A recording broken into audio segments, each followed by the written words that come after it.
SBM online classes में आपका स्वागत है। मैं लालचंद सिंह। मैथमेटिक्स में आज अपन वृत्त का क्षेत्रफल और परिधि के बारे में पढ़ेंगे। वृत्त का क्षेत्रफल व परिधि। अपन जानते हैं कि वृत्त का क्षेत्रफल की परिधि। तो वृत्त का क्षेत्रफल निकालने से पहले वृत्त के बारे में आपको सारी की सारी जानकारी पहले प्राप्त करनी है कि वृत्त क्या है। पहला बनता है कि वृत्त क्या है। वृत्त क्या है? वृत्त की आकृति के बारे में हम देखेंगे तो ये वृत्त है। अब इसकी परिभाषा लेकर समतल में स्थित एक निश्चित बिंदु से, ये एक निश्चित बिंदु है जिसको अपन क्या बोलते हैं, केंद्र बोलते हैं। एक निश्चित बिंदु से समान दूरी पर स्थित बिंदुओं का जो समूह होता है वही क्या होता है, वृत्त होता है। तो अपन परिभाषा लेंगे तो क्या कहेंगे, एक निश्चित बिंदु से वृत्त क्या है, एक निश्चित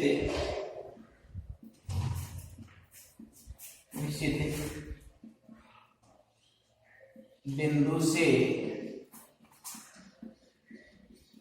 समान दूरी पर स्थित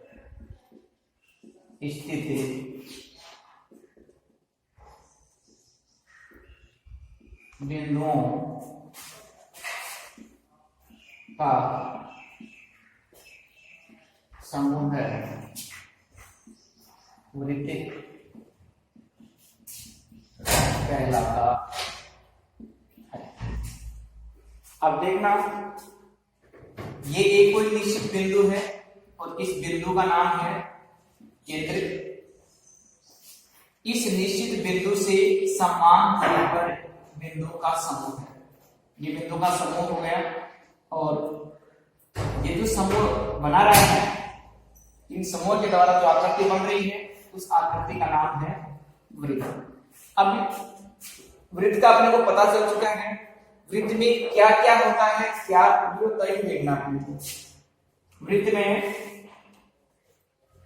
केंद्र से परिधि तक की दूरी, ये एक चक्कर की जो दूरी है इसका नाम होगा परिधि।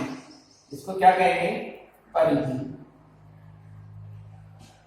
परिधि क्या है, वृत्त के एक चक्कर की जो दूरी है उसको अपन क्या कहेंगे, परिधि कहेंगे। और परिधि से केंद्र तक की दूरी, ये परिधि है और ये केंद्र है। परिधि से केंद्र तक की दूरी त्रिज्या होती है। तो अपन त्रिज्या के बारे में भी अपने को पता चल चुका है। केंद्र से परिधि तक की दूरी त्रिज्या कहलाएगी। वृत्त के एक चक्कर की जो दूरी है वो परिधि कहलाएगी। त्रिज्या को अपन r के द्वारा व्यक्त करते हैं, r द्वारा व्यक्त, और परिधि को 2 पाई r के द्वारा व्यक्त किया जाता है। 2 पाई r के द्वारा व्यक्त किया जाता है। यहाँ जाता है। वृत्त की त्रिज्या होगी, वृत्त की परिधि होगी, इसके बाद में वृत्त का व्यास होता है, जो वह सरल रेखा, ये वृत्त का व्यास ए और बी, जिसका नाम देंगे, ये केंद्र O है। ए से बी तक की दूरी वृत्त का क्या कहलाएगा, व्यास कहलाएगा। इसका नाम है व्यास। इसका नाम है व्यास। वृत्त के केंद्र से होकर गुजरने वाला वह सरल रेखाखंड जिसके दोनों सिरे परिधि पर स्थित हो, जैसे ए और बी, या ये कहें कि इनका अंत्य बिंदु, इस रेखाखंड का अंत्य बिंदु परिधि पर स्थित हो, क्या कहलाएगा, व्यास कहलाएगा। और व्यास को 2r के द्वारा, इसके द्वारा 2r के द्वारा व्यक्त किया जाता है। तो ये थी वृत्त के। अब इसी वृत्त में आकृतियां बनती हैं। जैसे अपने एक वृत्त और लिया, ये वृत्त लिया, ये वृत्त का केंद्र हो गया। अब इस वृत्त में क्या है, ये केंद्र O, ये त्रिज्या होगी AO और की त्रिज्या, ये A की त्रिज्या है। और इसी वृत्त में एक त्रिज्या और डाल देते हैं जिसका नाम होगा OB। एक त्रिज्या OA, दूसरी त्रिज्या OB। अब दो त्रिज्याओं के द्वारा इस वृत्त में खंड बन रहे हैं। क्या बन रहे हैं? वृत्त में खंड। ये जो खंड बना है ये दो त्रिज्याओं के द्वारा बना है। ये जो खंड बना है ये भी क्या है? इन्हीं दो त्रिज्याओं के द्वारा बना है। ये जो खंड बना है इस खंड को अपन क्या कहेंगे? लघु त्रिज्यीय खंड। और ये जो बड़ा वाला जो खंड बना है ये छोटा खंड है, इसको अपन क्या कहेंगे? लघु त्रिज्यीय खंड। ये छोटा है, क्या है? छोटा। छोटे को अपन क्या कहेंगे? लघु त्रिज्यीय खंड। ये बड़ा है, बड़े खंड को अपन कहेंगे दीर्घ त्रिज्यीय खंड। क्योंकि ये बड़ा है, बड़े को क्या कहेंगे? दीर्घ त्रिज्यीय खंड। तो दो त्रिज्याओं के द्वारा बनने वाला खंड त्रिज्यीय खंड कहलाता है। छोटे को अपन क्या कहेंगे? लघु त्रिज्यीय खंड और बड़े को कहेंगे दीर्घ त्रिज्यीय खंड। तो अब अपन क्या करेंगे? दो तीन छोटी छोटी परिभाषाएं हैं, उनको मैं ऐड करता हूं और आप देखना क्या है। वृत्त क्या है? ये तो मैंने बता दिया कि वृत्त एक निश्चित बिंदु से समान दूरी पर स्थित बिंदुओं का समूह है, वो क्या कहलाएगा? वृत्त कहलाएगा। वृत्त के बाद में आती है त्रिज्या। वृत्त में त्रिज्या आती है। अपन क्या करेंगे? दूसरा पॉइंट बनता है अपना त्रिज्या। त्रिज्या वृत्त के केंद्र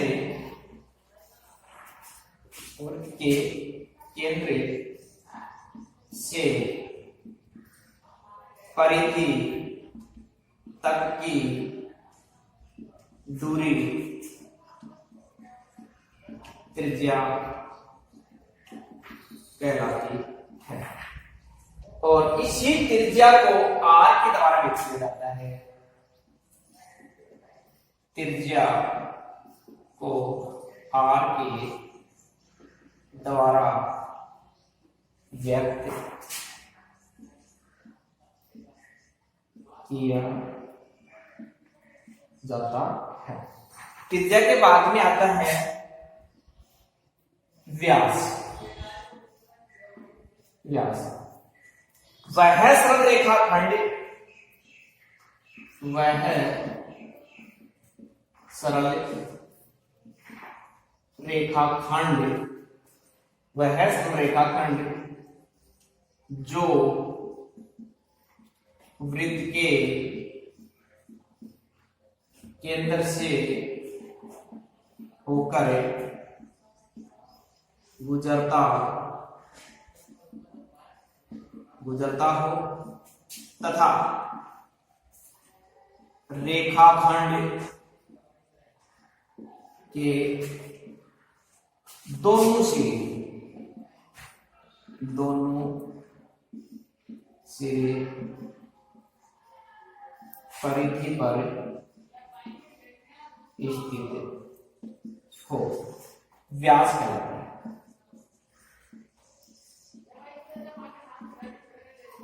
व्यास कहलाता है। और व्यास है, इस व्यास को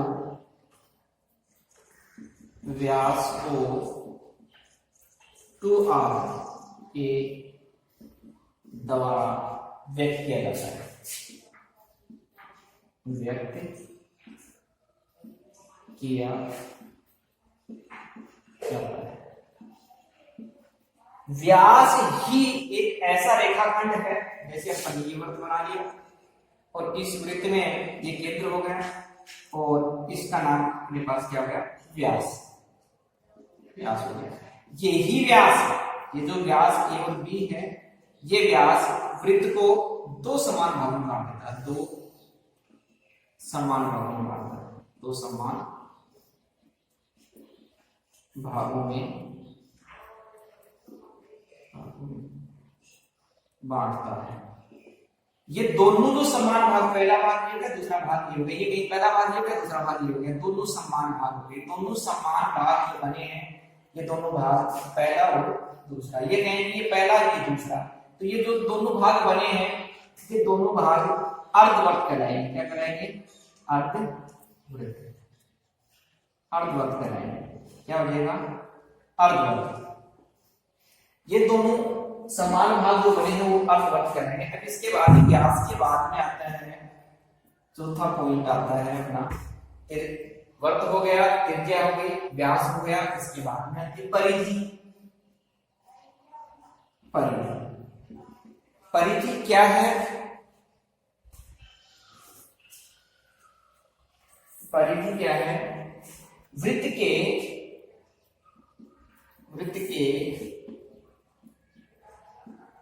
एक चक्कर की दूरी परिधि कहलाती है। ये कह रहा है कि वृत्त के एक चक्कर की जो दूरी है उसको क्या कहेंगे, वृत्त की परिधि कहेंगे। और वृत्त की परिधि को अपन क्या करेंगे, वृत्त की परिधि को 2 पाई r, इसके द्वारा 2 पाई r के द्वारा व्यक्त किया जाता है। वृत्त की परिधि को 2 पाई r के द्वारा व्यक्त किया जाता है। परिधि के बाद में आता है तिर्यक खंड। चौथा पॉइंट आता है, ये पांचवा पॉइंट आता है तिर्यक खंड। तिर्यक खंड, तिर्यक खंड वृत्त में दो त्रिज्याओं के द्वारा बना खंड। वृत्त में दो त्रिज्याओं के द्वारा बना खंड तिर्यक खंड कहलाता है। वृत्त में दो त्रिज्याओं के द्वारा बना खंड तिर्यक खंड कहलाता है। तिर्यक खंड में दो भाग बनते हैं। पहला बनता है लघु, लघु तिर्यक खंड, लघु तिर्यक खंड। दूसरा बनता है दीर्घ, दीर्घ तिर्यक खंड। छोटे को लघु तिर्यक खंड कहेंगे, बड़े को दीर्घ तिर्यक खंड कहेंगे। अब अपने जो परिभाषाएं थी उनमें देखा वृत्त क्या है, त्रिज्या क्या है, व्यास क्या है, परिधि क्या है, तिर्यक खंड क्या है। एक और बच चुका है जो है वृत्तखंड। क्या है, वृत्तखंड। वृत्तखंड के बारे में वो देखते हैं। वृत्तखंड जैसे अपन एक वृत्त बनाएंगे उसको देखेंगे वृत्तखंड कैसे बनता है, किसके द्वारा बनता है।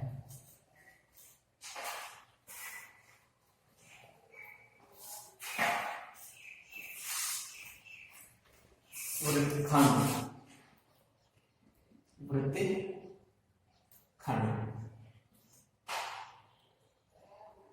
वृत्तखंड जैसे अपन ने वृत्त बनाया, ये केंद्र हो गया। अभी बताया था कि त्रिज्याओं के द्वारा जो खंड बनते हैं वो तिर्यक खंड होते हैं। त्रिज्याओं के द्वारा बनने वाला खंड तिर्यक खंड, लेकिन वह सरल रेखाखंड जो वृत्त को दो भागों में विभक्त करता हो और जिसके दोनों सिरे परिधि पर स्थित हो, और ये जो रेखाखंड है, इस रेखाखंड का नाम जीवा है। क्या है, जीवा है। और जीवा हमेशा वृत्त को दो भागों में बांटती है। ये दोनों भाग बराबर भी हो सकते हैं, छोटे बड़े भी हो सकते हैं। अगर दोनों भाग बराबर हुए तो जीवा केंद्र से गुजरेगी। कहां से गुजरेगी, केंद्र से, और केंद्र से अगर गुजर रही है, जैसे अपन ने ये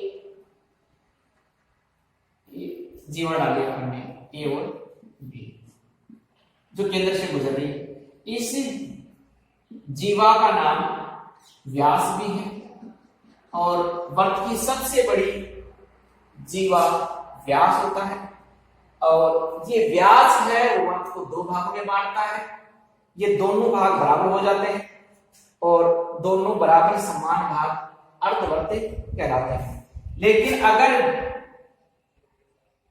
जीवा केंद्र से होकर के नहीं गुजरे और केंद्र से हट करके गुजरती है, तो वर्त दो भिन्न भिन्न भागों में विभाजित होता है। एक बड़ा भाग होता है, एक छोटा भाग। बड़ा जो भाग है, जैसे अपन ने ये जीवा ली पी और क्यू, ये जो जीवा है इस वर्त को दो भागों में बांट रही है, ये तो छोटा भाग हो गया। इस छोटे भाग को अपन क्या कहेंगे? लघु वृत्त खंड। त्रिज्याओं के द्वारा बनने वाला भाग त्रिज्य खंड, लेकिन जीवाओं के द्वारा जो भाग बनते हैं वो होगा लघु वृत्त खंड। अब ये जो बड़ा भाग जो बना है, ये बड़ा भाग हो गया, ये बड़ा भाग, इसको अपन कहेंगे दीर्घ वृत्त खंड। ये हो जाएगा दीर्घ वृत्त खंड। तो जीवाओं के द्वारा बनने वाला भाग है, जीवाओं के द्वारा बनने वाले जो खंड है वो दीर्घ वर्तखंड बड़ा भाग कहलाएगा, लघु वर्तखंड छोटा भाग कहलाएगा। तो वर्तखंड क्या है? जीवा के द्वारा बनने वाला खंड वर्तखंड कहलाता है। सीधी सी शॉर्ट परिभाषा, जीवा द्वारा बनने वाला खंड वृत्त खंड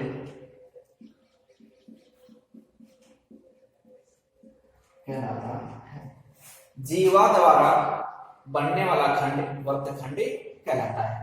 अब वर्तखंड बन तो रहा है कि वर्तखंड, लेकिन वर्तखंड में मैंने बताया छोटा जो भाग होगा वो होगा लघु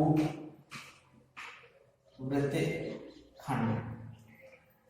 क्या कहेंगे? छोटा भाग ये कहेंगे। दूसरा दीर्घ वृत्त खंड, ये हो जाएगा बड़ा भाग। छोटा भाग लघु वर्तखंड, बड़ा भाग दीर्घ वर्तखंड। अपन ने वर्त में जो बनने वाली आकृतियां थी वो सारे के सारे अपने परिभाषा देख ली, उनको देख पढ़ भी लिया।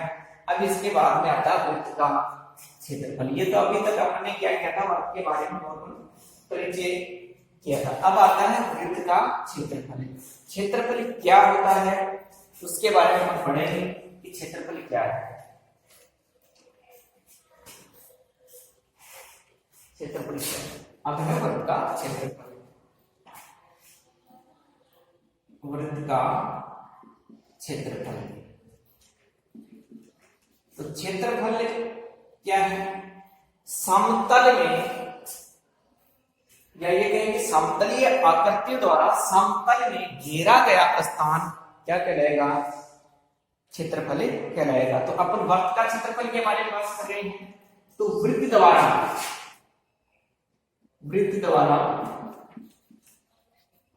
समतल में घेरा गया स्थान क्षेत्रफल कहलाता है। किसका? वृत्त का। वृत्त द्वारा समतल में घेरा गया स्थान क्या होगा? उसका क्षेत्रफल कहलाएगा।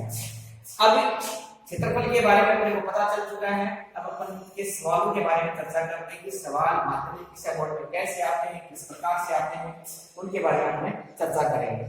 तो पहला अपन क्या करेंगे, वृत्त की परिधि। क्या करेंगे, वृत्त की परिधि, वृत्त की परिधि। और वृत्त की परिधि मैंने बताया था कि 2 पाई r होती है। यहां पर r वृत्त की त्रिज्या है, पाई का मान 22/7 या ये कहेंगे 3.14। तो अपन क्या करेंगे, जैसे अपन एक सवाल लेते हैं, एक वृत्त की त्रिज्या 7 सेंटीमीटर हो तो वृत्त की परिधि क्या है, परिधि ज्ञात कीजिए। जैसे इसी सवाल को अपन समझते हैं। इस सवाल में क्या करना है, पहले तो अपन क्या करेंगे, तो सवाल का जो भाग दे रखा है उसको अपन पढ़ेंगे और उसको पढ़ करके पहले आकृति को अपन क्या करेंगे, दिमाग में लेकर के आएंगे और उसके आधार पर अपन हल निकालेंगे। जैसे एक वृत्त, तो अपन क्या करेंगे, पहले एक वृत्त बना लेते हैं, बना लिया, क्योंकि अपन ने पहले पढ़ लिया था कि वृत्त क्या है। तो वृत्त बना ले, एक वृत्त की त्रिज्या अपन क्या करेंगे, त्रिज्या डाल देंगे इसमें, ये केंद्र O हो गया और ये त्रिज्या हो गई, और त्रिज्या 7 सेंटीमीटर ये A हो गया। अब इस वृत्त में अपने को A और O 7 सेंटीमीटर की त्रिज्या हो तो वृत्त की परिधि, परिधि का नाम लेते हैं, अपने दिमाग में आना चाहिए कि यहां से स्टार्ट होकर के एक चक्कर की जो दूरी वो पूछना चाह रहा है। तो अपन क्या करेंगे, परिधि ज्ञात करने का सूत्र लगा देंगे। और वो कैसे, वृत्त की परिधि ये है, वृत्त की परिधि बराबर 2 पाई r। तो सबसे पहले सवाल को आप हल करेंगे तो यहां लिखेंगे हल, और सवाल का कुछ पार्ट, कुछ भाग है वो यहां लिखते हैं, जो मान दे रखे अपने वो लिखेंगे। क्या लिखेंगे, त्रिज्या, त्रिज्या बराबर 7 सेंटीमीटर। फिर लिख देंगे परिधि, अगला परिधि पूछ रहा है, परिधि लिख देंगे, ये परिधि होगी। अब इसके बाद में हम क्या करेंगे, सूत्र लगा देंगे, परिधि बराबर 2 पाई r बराबर 2 गुणा पाई का मान 22/7 गुणा r 7 से 7 काट देंगे, इसको काट दिया यहां से, और 22 सेंटीमीटर। ये क्या हो जाएगी, वृत्त की परिधि ज्ञात करने का सूत्र हो गया। अब यदि अपन ये कहें कि अगर अपने पास वृत्त की परिधि दे दी जाए और अगला ये पूछे कि वृत्त की त्रिज्या ज्ञात कीजिए, तो अपन क्या करेंगे, इसी सूत्र में वृत्त की परिधि वाले सूत्र में जो परिधि दे रखी है, परिधि की जगह परिधि रख देंगे और 2 पाई r बराबर में रख देंगे। अपने को r पूछा तो आप तो यहां ऐसा कैसा रखेंगे, गुणा की जो राशि है वो क्या करेंगे, ये भाग में चली जाएगी। तो इसी प्रकार का एक सवाल और देखते हैं। जैसे कहा जाए एक वृत्त, दूसरा क्वेश्चन है, वृत्त की त्रिज्या, वृत्त की त्रिज्या ज्ञात करें, ज्ञात करें जब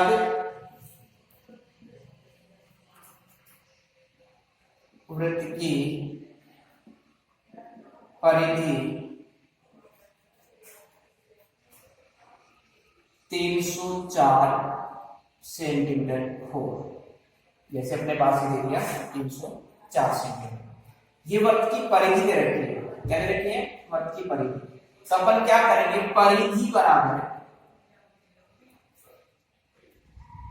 2 पाई r, ये लगा देंगे, परिधि बराबर 2 पाई r। परिधि की जगह अपन क्या करेंगे, परिधि दे रखी है अपने पास 304 रख देंगे बराबर 2 गुणा पाई का मान 22/7 गुणा r अपने पास नहीं है तो ऐसा कैसा रख देंगे, जितनी बात कितनी क्या पूछ रहा है, r ऐसा कैसा है। अब अपन को क्या करना है, जो गुणा की राशि है वो इसके भाग में आ जाएगी, भाग की जो राशि है वो इसकी गुणा में चली जाएगी। तो अपन पक्षांतर जब करेंगे तो अपने पास हो जाएगा गुणा की जो राशि गुणा 2 गुणा 22 दे रखा है, तो अपन क्या करेंगे 304 बटा गुणा की राशि भाग में, तो 2 गुणा 22, ये भाग की राशि है, ये गुणा में चल जाएगी 7 बराबर 8 बचेगा। अब अपन क्या करेंगे, इनको सरल करेंगे। क्या करेंगे, सरल करेंगे। तो 304 में 2 का भाग दे देंगे, तो 304 में 2 का भाग देंगे तो अपने पास आ जाएगा 2 एकम 2 और 15 दूनी 30 और 2 दूनी 4, 2 दूनी 4। अब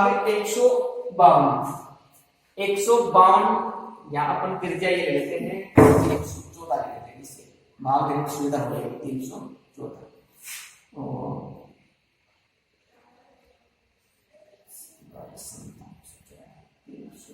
304 कोई बात नहीं 304।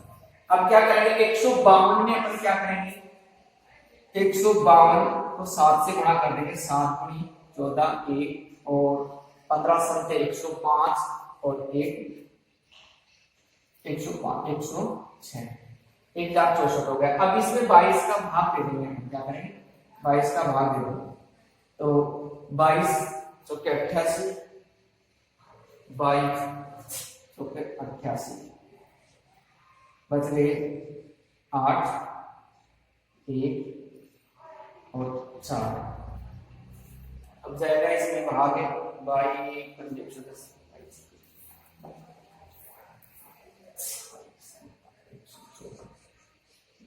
22 22 संतान 154 जीरो और बचे 3 22 अंदर 8 बार ये हो जाएगा 8 गुणे 16 और 22 संतान 176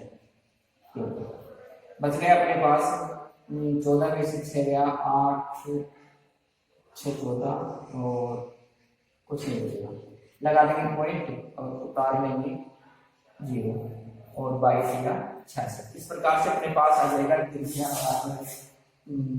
हो जाएगी अपने पास कितना आएगा 48.3 बराबर हाँ ये आ जाएगा। तो ये वक्त की क्या हो जाएगी परिधि से त्रिज्या ज्ञात कर सकते हैं। परिधि बराबर 2 पाई r 304 बराबर 2 गुणा 22 प्लस 8 गुणा r। क्या करें गुणा की राशि भाग में भेज देंगे और भाग की राशि गुणा में भेज देंगे। तो इस प्रकार से अपने पास त्रिज्या ज्ञात कर देंगे, त्रिज्या ज्ञात कर सकते हैं, परिधि ज्ञात कर सकते हैं। इसके बाद में आता है अपने पास क्षेत्रफल। क्या ज्ञात करेंगे क्षेत्रफल ज्ञात करेंगे। अब वृत्त का क्षेत्रफल, परिधि ज्ञात करना सीख चुके हैं, त्रिज्या ज्ञात करना सीख चुके हैं।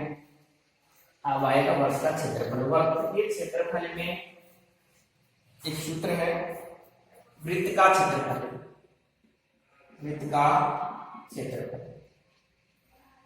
वृत्त का क्षेत्रफल, वृत्त का क्षेत्रफल होता है पाई आर स्क्वायर वृत्त का क्षेत्रफल। अब हम क्या करेंगे सवाल लेते हैं, जैसे एक वृत्त की त्रिज्या 1.4 सेंटीमीटर, कितने दे रखे हैं 1.4 सेंटीमीटर। इस वृत्त का क्षेत्रफल ज्ञात कीजिए।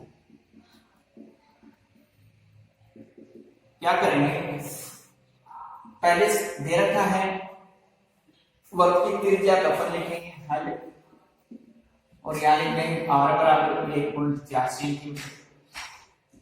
क्या ज्ञात करना है वृत्त का क्षेत्रफल, वृत्त का क्षेत्रफल बराबर होता है ज्ञात करना है, तो वृत्त का क्षेत्रफल बराबर है पाई आर स्क्वायर बराबर पाई का मान 22/7 गुणा त्रिज्या r 1.4 गुणा 1.4। ये कटने वाली संख्या है, या तो पहले आप इनका पॉइंट हटा लें आसान हो जाएगा या फिर डायरेक्ट काम होंगे। पहले पॉइंट हटा लेते हैं 22/7 गुणा 1.4, तो पॉइंट हटाएंगे तो अपन क्या करेंगे पॉइंट हटा देंगे और हटाने पर क्या हो जाएगा नीचे 10 लगा देंगे गुणा 14/10।